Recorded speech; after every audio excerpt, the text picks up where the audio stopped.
Presentation of proclamations, awards, introductions of new city employees to be held on May 4th, 2021 at 5:30 p.m. Council Chambers Building, 826 North Main Street, Cottonwood, Arizona. And we will begin with proclamations. We have two proclamations this afternoon.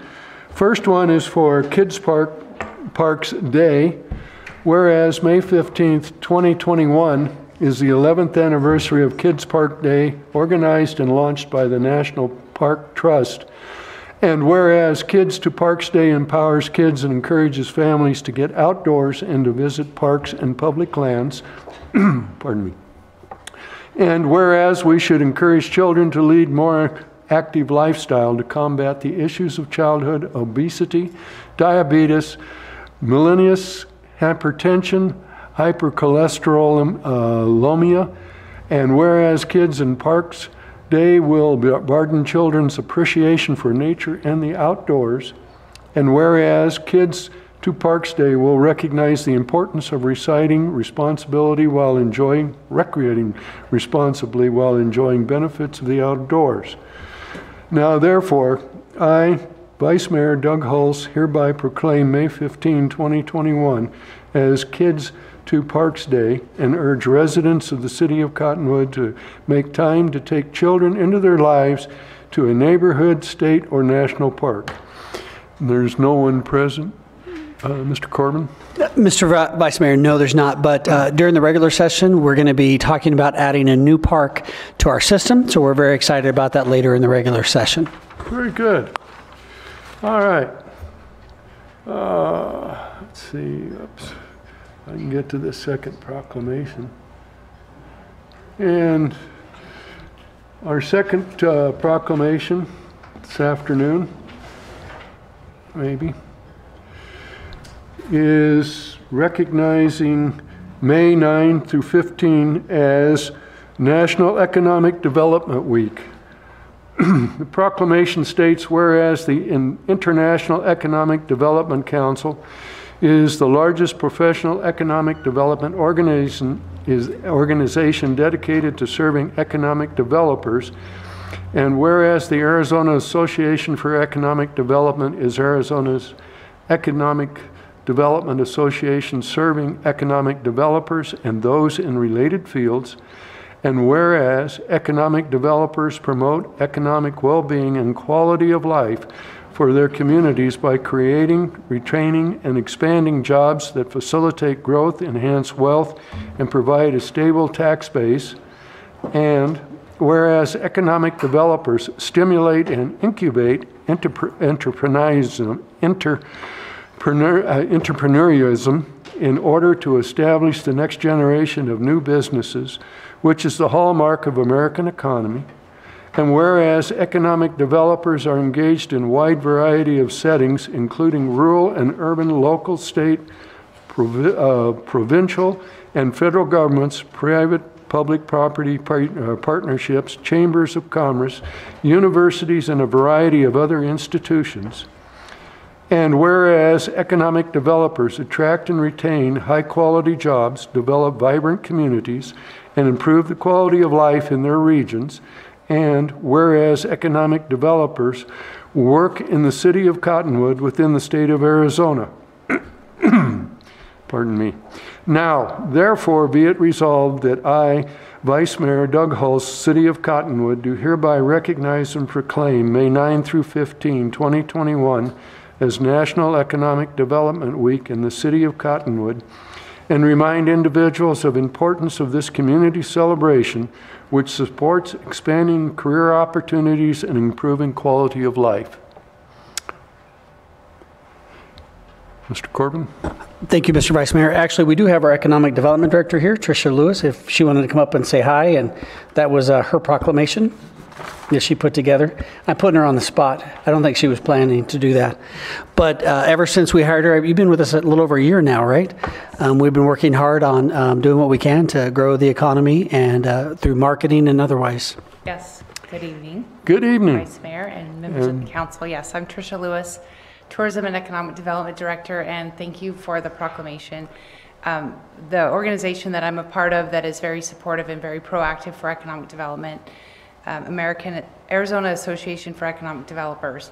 And next week is the designation for economic development. So we're going to be doing some social media promotions and just really embracing all that economic development is doing for the city of Cottonwood, which is very vibrant and very lively. So just always good things and just more to come. So thank you for reading that and for honoring us with the economic development. We're going to do some fun things next week, and you'll be seeing on our social media and in our Shop Cottonwood newsletter. So thank you for that. Well, thank you. Let me present this to you. Oh, okay. It's official now, Ron. This is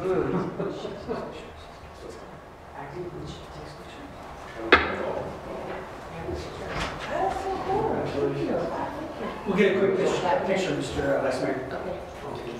Oh. One, two. Thanks. Thank you very much. Thank you.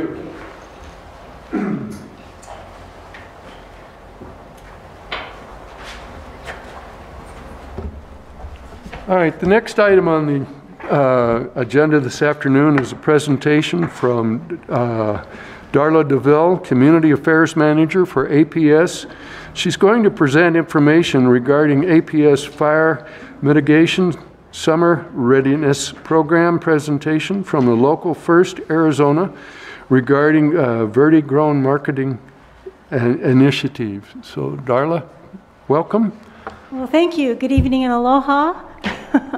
Honorable Vice Mayor and council members, actually, we have an awesome presenter for you this evening, Matt Meyer-Bachtel, who is our construction supervisor here in the Cottonwood dock. So Matt is here to share with you. Thank you.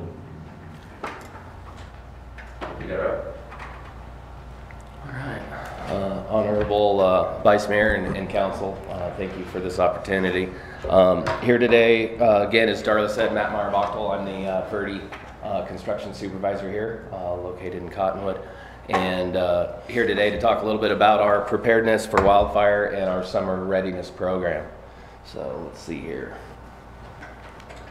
Our vision to create a sustainable future for Arizona in a whole, and our mission is to serve our customers with a clean, reliable, and affordable energy. As far as wildfire seasons, you can see we all know they're unpredictable. In 2019, we had about 2,000 wildfires, and in 2020, that was surpassed by an additional 700. So it's real, it's there, and we need to be prepared for it, and APS is. So we do have a plan. We have robust programs in place for the wildfire season. We do extensive prevention, and as far as fuel reductions, DSAP programs around our poles to make sure that if there was any type of sparks or anything, that that's not going to be the ignition source. We adjust some of our equipment to be on a no-shot versus a one-shot system, which if we have an instance where a tree or something gets into the line, it's not going to try and re-energize. So there's another protocol that we have in place to mitigate a potential hazard as far as starting a fire. So our vegetation management program, we do that on a cycle basis. Typically it's about a 2 to 3 year cycle basis where we go around and physically inspect our lines for vegetation impacts to make sure that we're proactive in reducing those potential hazards that could cause a fire. Our line inspections, so we have troublemen that go around and we actually physically look at every single pole, make sure that the condition of the pole and the equipment is good, as well as anything that could be wrong as far as the conductors in the air. So the elevated fire condition patrols, we patrol over 4,400 miles of line statewide, and that's a more in-depth look at our system to, again, ensure the safety of the community in regards to potential fires. So some of the programs that we have are customer-based. I'll get into that here in a second. The Defensible Space program I mentioned earlier around the base of the poles, and I'll get into that here as well. So here's the DSAP program. Purpose of this is, again, proactively, reduce the ignition source at the base of the poles. And our intent is to do 10 foot of vegetation clearing around all poles that actually have equipment, not just a tangent pole that's by itself. So transformers, fuses, and stuff. That's where we'll get the additional clearance of the 10 feet. So our customer program, right tree, right place. Obviously, when you're planting trees, make sure that they're not tall growing species under the lines, and that it's if you're going to be close to the 10 foot, then it's more of a shrub based species, so that it doesn't impact that in the long-term future. Let's see here, tips on APS.com. Yes, I'll get into that here in a second. If you have any public safety concerns, obviously there's our phone number there for those that might want to jot that down. Right tree, right place. Here's just a quick diagram of if you got the big metal towers, you're going down 17. Obviously no trees, no nothing under those whatsoever. Distribution lines, that's what you see here in the alleys, and what is more common to us. As you can see, 15, 20 feet away. No more than 20 feet in height. We have to constantly maintain at least a 10-foot buffer from those conductors to an ignition source, which could be any branch or anything like that. And obviously a 40-foot plus has to be way outside the easement or right-of-way. So defensible space around your house. Here's just some things that you can tidy up around your own place. So 30-foot thin trees within 120-foot. Make sure your roofs and gutters are clean. Let's see here, ladder fuels, that's a big one, making sure that you reduce the ladder fuels. So lift the skirt on the trees a little bit, so if you have a small grass fire, you don't have the potential for that to climb and get into your eaves or something. So increased operation protocols. So we increase what we do, and that goes back to what I said on the one shot, no shot in regards to being proactive during fire risk season. So we manage that under tight scrutiny to make sure that all of those are being adhered to for the safety of the community and the public. So let's see, improve restoration times. What we have in some of those, some of you folks may have seen, basically they look like little light bulbs hanging off the wires, and if there's an outage, those will light up. That allows our troublemen that are going out to identify the issue a path to, especially at night, there it is, I can start there. It's a starting point. We can usually get customers back on quicker utilizing those navigators is what they're called. Let's see here. Outage maps. Here's a good one for everybody. So APS.com, I recommend everybody going on there and logging on to our outage map. You can sign up for text alerts. We also have, you can follow us at APS FYI, Twitter, Facebook, Instagram. Those are all opportunities for you guys to be in the know. We post stuff on there, what's going on, crews are en route, what does it look like from a damage perspective, and when the restoration could be facilitated. So again, report an outage, phone number's there for those that don't have it. Obviously avoid down power lines at least 100 foot away. A lot of people, they're that silent killer, right? I mean, they're not doing anything. Oh, let's move it out of the way. We can, and people get electrocuted. So please don't get close to those. Stay away. Call 911. Flashlights, candles for around the house, obviously. Let's see here, what to do during an outage. So keep the freezers closed, fridges closed. Fridge food's good up to 8 hours, 24 in a freezer typically. And if you're following our APS outage map, you have a good understanding of when the power may come back on, and you can adjust that accordingly.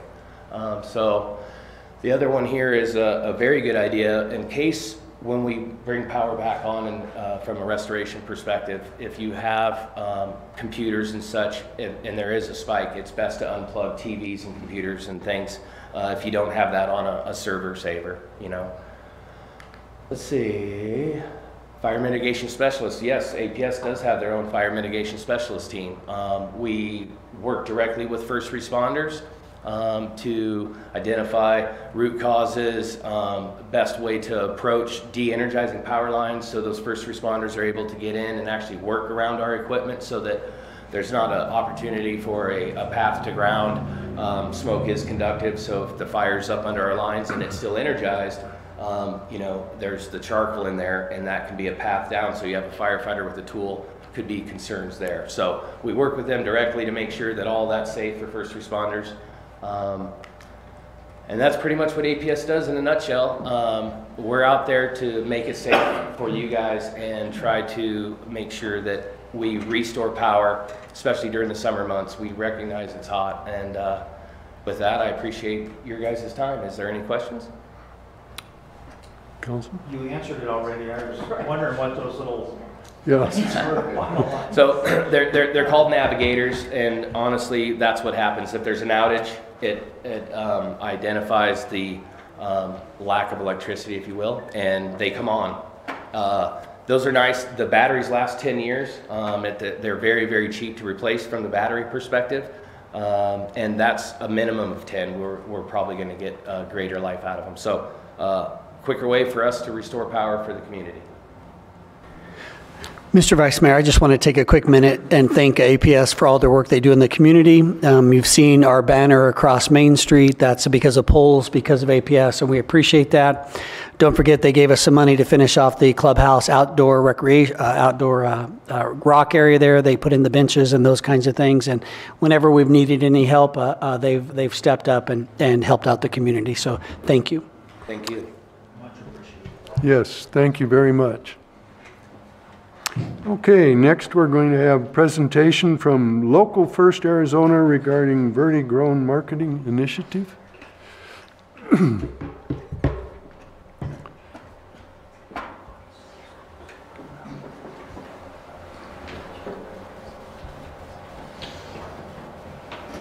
you. Good evening, Vice Mayor and Council. My name is Samantha Zaw. I'm coming to you from Phoenix with Local First Arizona.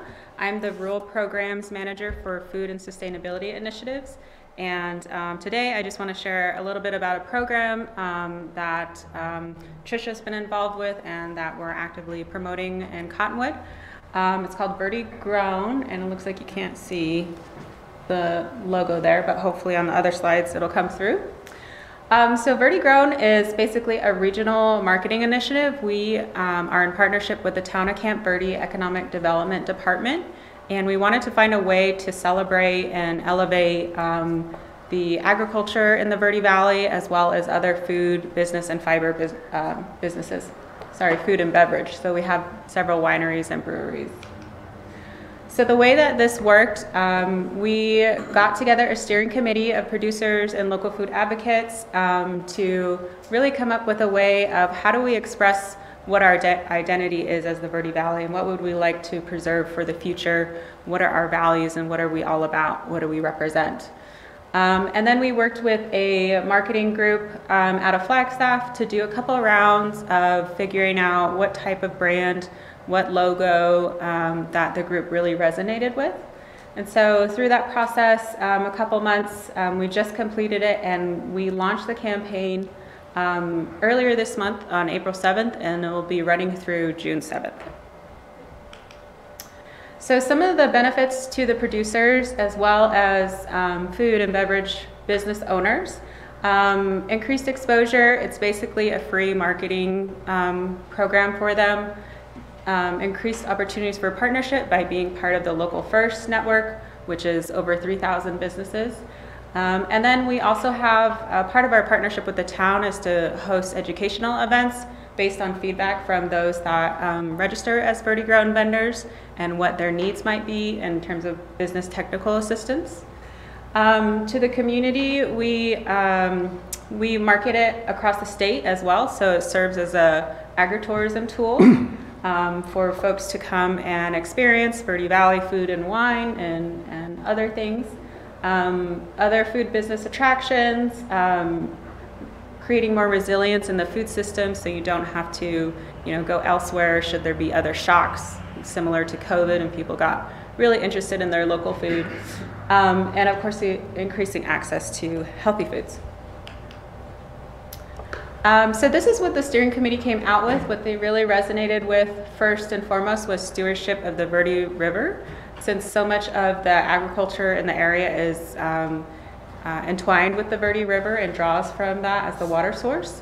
So maintaining that water source and taking care of it, being a hardworking community, having an agricultural history, simple lifestyles, a really fertile valley with lots of production, and then water-wise growing practices as some of their interest areas. Oh gosh, can't see anything. Well, I will show you. I brought some presents, swag, for you all. This is just the black and white version, but there's a couple color versions there. And just to share so far, so we launched just a couple weeks ago, and 3 weeks in, we have 25 vendors. We've done outreach to over 90 producers and small food and beverage businesses.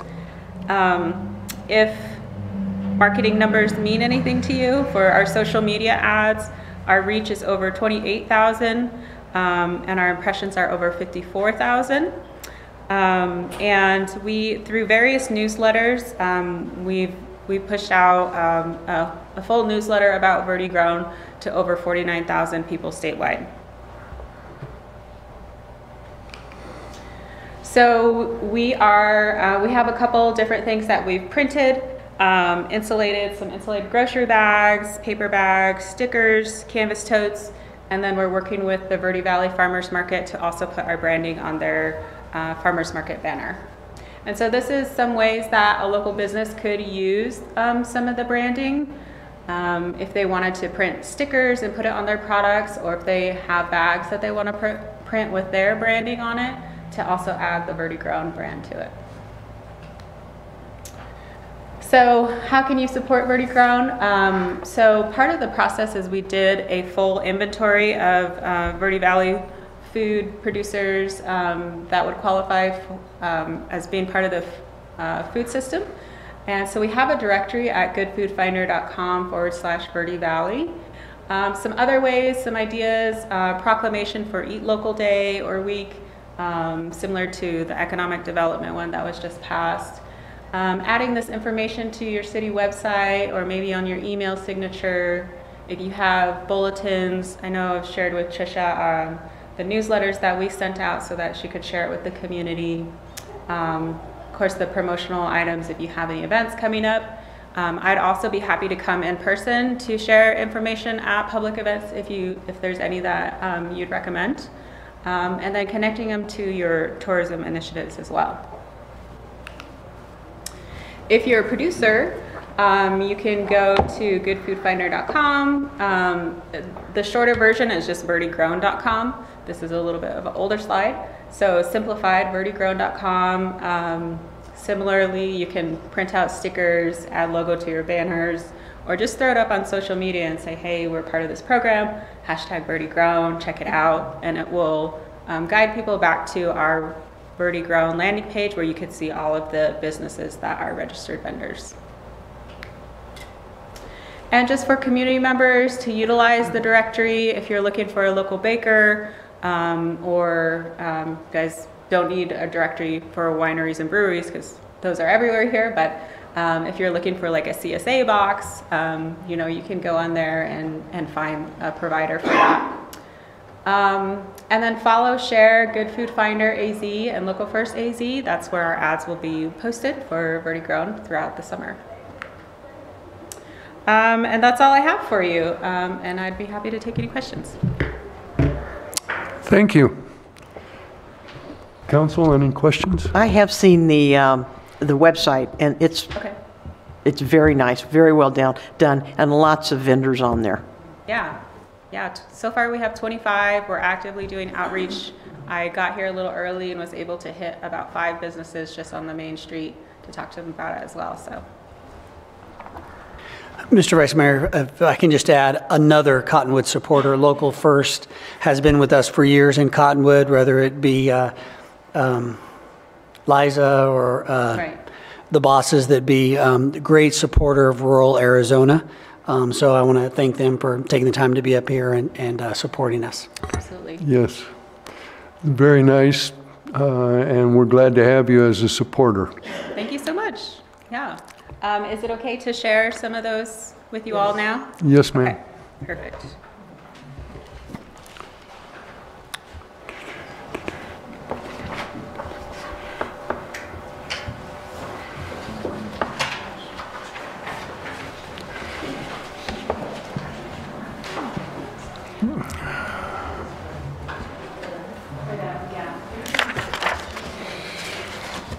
And that will conclude the pre-meeting agenda, and we will adjourn until 6 o'clock when we will start the council meeting for tonight.